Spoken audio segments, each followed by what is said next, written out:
Hi, I'm Becky Lyons. Welcome to Jesus Speaks in the Book of Mormon and in Dreams. So today is Easter, and today is day 8 of the Holy Week. This is when Jesus Christ, he was crucified on Friday, and then he was in the tomb for 3 days, and then on Sunday, he rose again on the third day, and he was resurrected. And first he appeared to Mary, then he appeared to his disciples, and then he appeared to Thomas. And so we're going to read about Thomas, and then I'm going to share with you from LDS Living all about Thomas. This is by Emily Butler and David Belle Freeman. So if you go to LDS Living and go to the playlist and go to the Easter playlist, you'll find it there, and I highly recommend watching the whole series. It's 7 parts, but I'm just going to go with you over the story first of Thomas. Doubting Thomas is what the nickname they give him, but which is really an unfair nickname. But so this is in St. John 20 verse 24. But Thomas, one of the 12 disciples, called Didymus, was not with them when Jesus came. So some reason when Jesus appeared to the 12 disciples after he appeared to Mary, for some reason Thomas wasn't there. It doesn't tell us where he was or why he wasn't there. Then the other disciples said unto Thomas, We have seen the Lord. And then Thomas said unto them, Except I shall see in his hands the prints of the nails, and put my fingers into the prints of the nails, and thrust my hands into his side, I will not believe. Then after 8 days again his disciples were within, and Thomas said to them, Then came Jesus, the doors being shut, and stood in the midst, and said unto them, Peace be unto you. So Jesus, Thomas was saying, I'm not going to believe. You guys are telling me you saw the resurrected Christ. You saw him. He's probably really upset and really sad that he didn't appear to him. I'm not going to believe. I'm not going to believe that he's resurrected until I see him myself, until I feel the print, the nails in his hands. And then Jesus Christ appears to the disciples right here. He just appears to them and appears to Thomas. And then Jesus Christ appears, and then he says, Peace be unto you.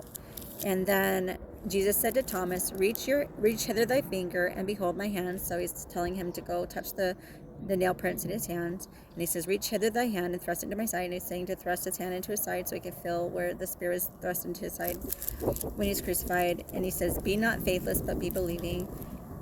Thomas answered the Lord and said unto him, My Lord, my God.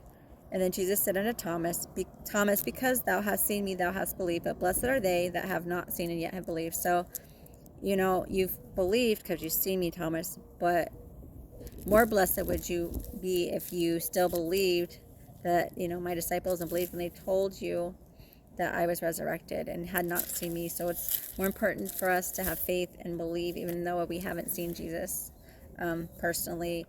So anyway, I'm going to go ahead and share this with you. It's from LDS Living.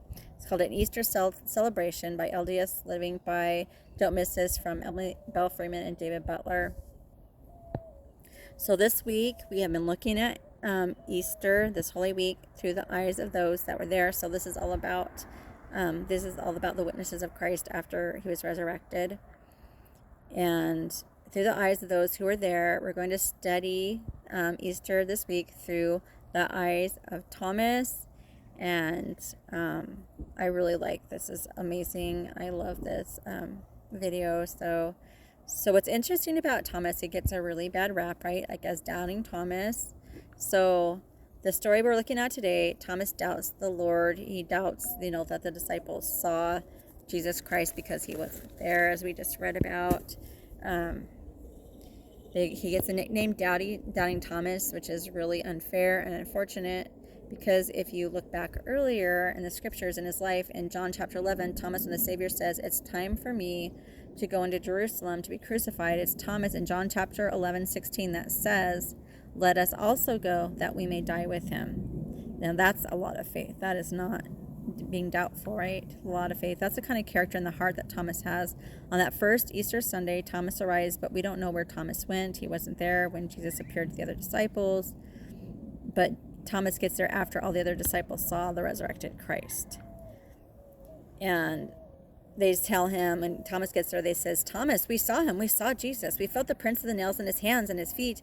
He's alive. He's here, Thomas. And then I just can't help but think about what Thomas was feeling in that moment. Can you imagine how you'd feel if you were the only one that was left out and you didn't get to see Jesus? That'd be horrible. So I can't think about what Thomas was feeling right in that moment. And all the quorum of the 12 were there. Well, not Judas, of course. So So, and he was probably thinking, why did Jesus come when I wasn't here? Like, why? Why did he come when I was not here? Especially when he's the one that was so bold in his testimony of Jesus Christ. Why did he not get to be there when the rest of them were there to be a witness and feel the wounds in Jesus Christ's hands and feet and side?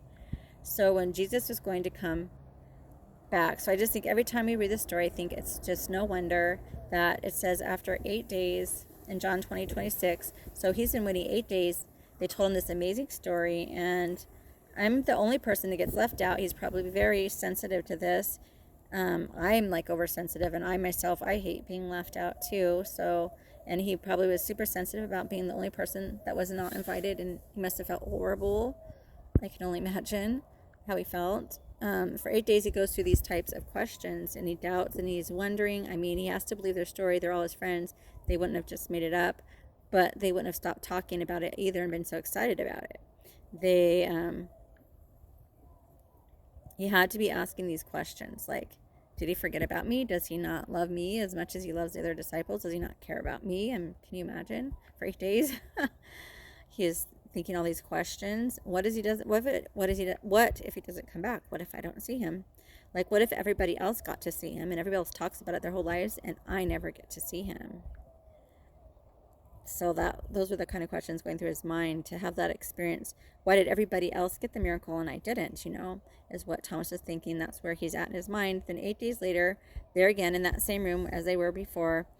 I wonder why 8 days, because a week later seems like he would have come. And then he rose on that Sunday, the next Sunday, and then Thomas gets disappointed for one more day. He has to wait again. And it's so interesting because in John 20, verse 25, we see the emotion and the pain and the hurt and the heartache, because Thomas says all to them, except I shall see the nails in his hands and the prints of the nails in his feet, and put my finger in, thrust it into his side, I will not believe.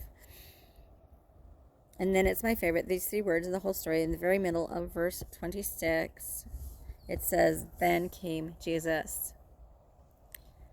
I just love that. I love that right in the middle of his doubt, like right in the middle of this statement, then Jesus appears. When he says, I'm not going to believe that, I can't go any longer. Then Jesus comes right in that moment, not right in that very moment when he says, I can't go any longer, I can't do this anymore. Then Jesus says to Thomas, reach hither thy finger, and behold my hands, and reach hither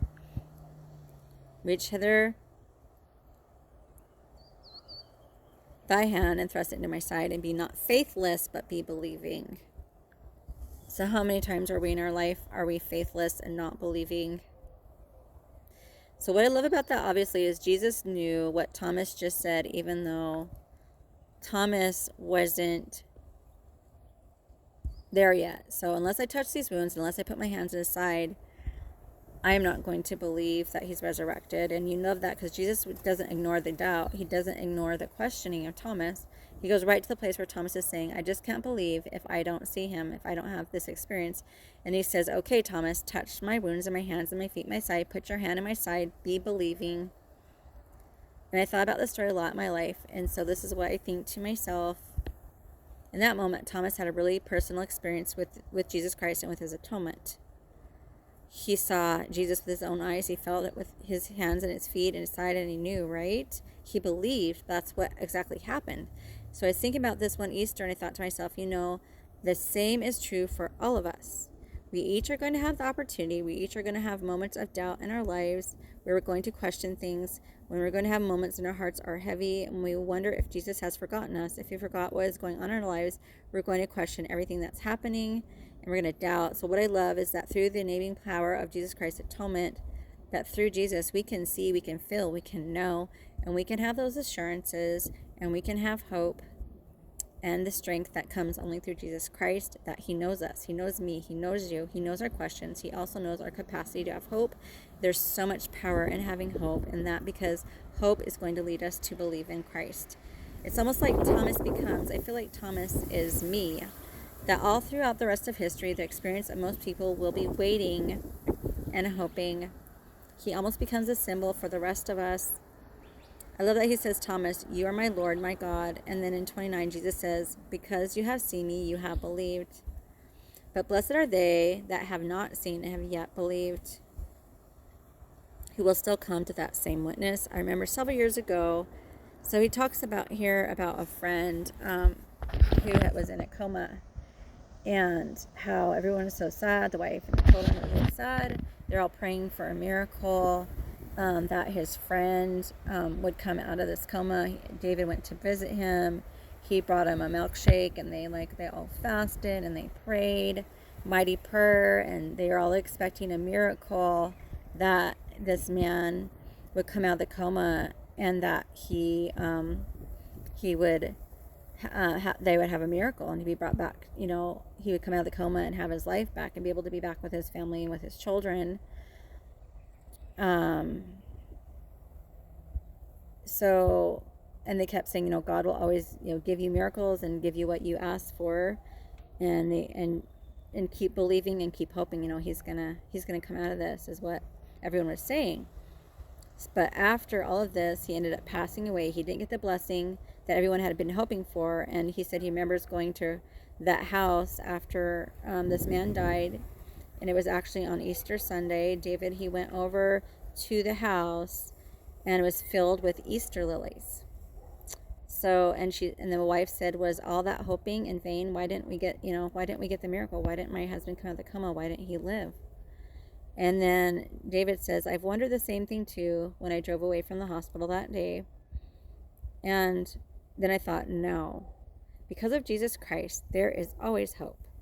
We didn't get the miracle we wanted, but we are still